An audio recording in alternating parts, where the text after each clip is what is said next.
Nah, alhamdulillah yang namanya Rancapaku Indihiyang itu kan peternak ayam sama bawahnya itu nggak tambak ikan itu. Terus subur sekali. Itu tiba-tiba pernah terjadi panen raya ora tahun nanam. Karena waktu itu mau panen kok delalah kena letupan. Jadi dari tanah ini padi liar, Pak. Luar biasa itu. Makme lawe ya ayam ambil sendiri, telur ngambil sendiri karena orangnya ngungsi, nanti manennya datang terus lihat anak-anak ngasih telur, ngasih ayam potongnya kasih. Nah tapi jajane rokok dan sebagainya payah tuh. Perlengkapan pendukung belikan sama teman-teman orari. Itu waktu itu memang betul-betul berjaya komunikasinya, jaga kita orari antara ya seolah-olah kayak gini lah, sing ngepost nih Pelawangan atas sama ini harus ada kan gitu. Jadi kota mau itu banjir berapa desa itu banjir lahar dinginnya luar biasa itu Galunggung. Kesenangan dunia letupan jadi kemana-mana yang diparani gunung nek ora gunung aktif kok gak. Mendaki Gunung Merbabu males saya. Kenapa? Capek tok isine kaya ning kebon. Tapi nek Merapi beda. Kita 2 jam 1,5 jam berjalan sudah batas vegetasi sudah.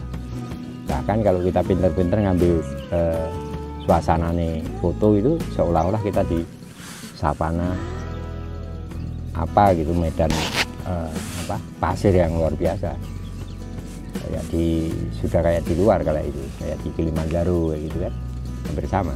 Ada beberapa tempat kayak di Karten gitu, ada beberapa view tempat di Merapi itu yang seolah-olah mirip Karten tapi belum sampai yang di es ya. Di Nyusuran Pas itu masih sama, batuannya hampir sama.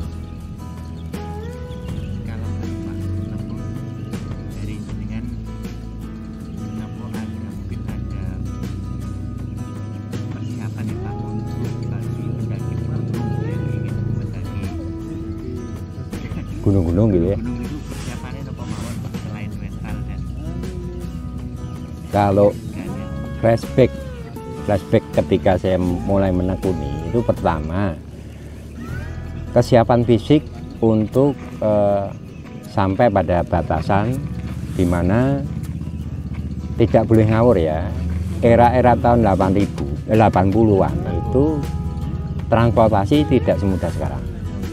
Saya mau mendaki, misalnya saya waktu itu tinggal di Semarang, saya mau mendaki Merbabu atau Merapi, contoh Merapi. Saya Sabtu di hari itu harus berangkat, minggu ini berangkat. Itu perjalanannya sudah, persiapannya kita belakangkan, nanti kita terangkan. Perlengkapan sudah kita bawa. Itu mulai Sabtu pagi umun-umun itu sudah golek bis dari terminal Semarang menuju terminal Boyolali. Gitu, rombongan itu sampai di Boyolali kita ganti bis. Waktu itu ada bis kecil yang sampai di Selo.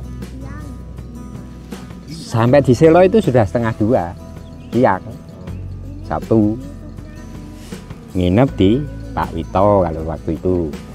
Kalau yang sekarang setelah generasi Pak Wito kan Pak Tarso, baru sekarang Pak Med, ya kan gitu ya. Nah itu setelah sampai di sana kita makan, tidur, olahraga di situ untuk penyesuaian suhu. Istilahnya kalau istilah sekarang itu pemanasan untuk perbedaan tekanan udara, atau istilah di keilmuan aklimatisasi. Kenapa? Saya di Semarang kepadatan oksigen itu pasti 1000, ya kan, di pantai. Saya tiba-tiba dengan waktu yang relatif pendek, waktu itu saya bilang jam 6, jam 7 pagi dari Semarang sampai di Selo jam 2 saja, saya masih berhitung bahwa itu waktu yang pendek. berarti Ya, itu sejarahnya gitu dulu supaya ngerti.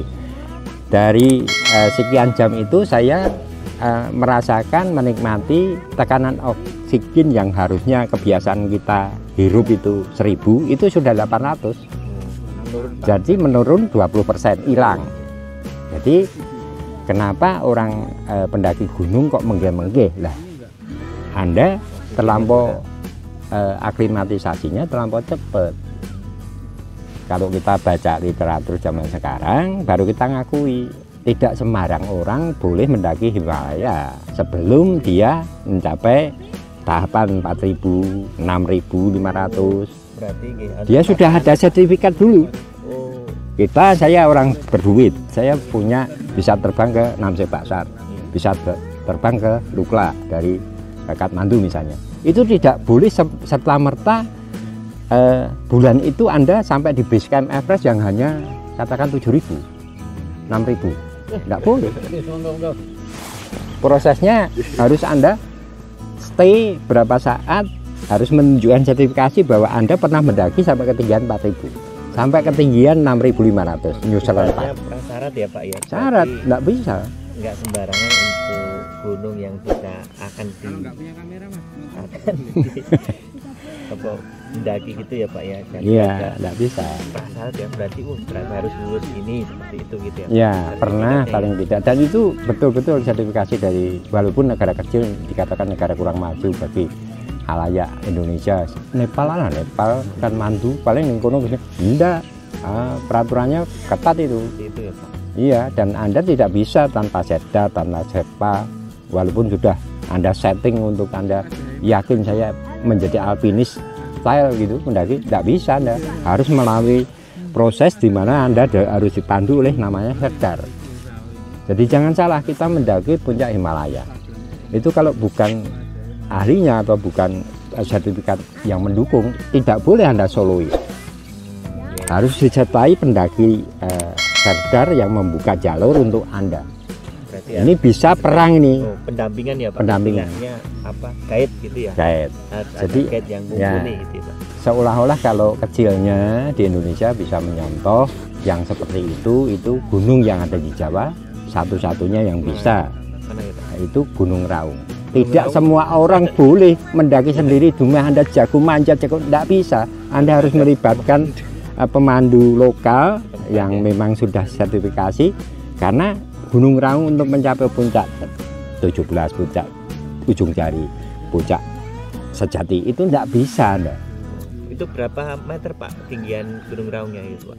3340 kalau nggak salah, 3341 apa Pak? 3341. Cuman yaitu kalau Anda tidak pakai Setda, tidak pakai pemandu di sana, sing gawe ke jalur soto, sing masang pengaman siapa? Anda mungkin bisa sampai puncak sejati, iya, turunnya yang nggak bisa. Jadi mendaki gunung itu yang berbahaya justru waktu turun. Kecelakaan terjadi, dominasi 75% pendaki gunung mendapat celaka di gunung karena turunnya yang salah.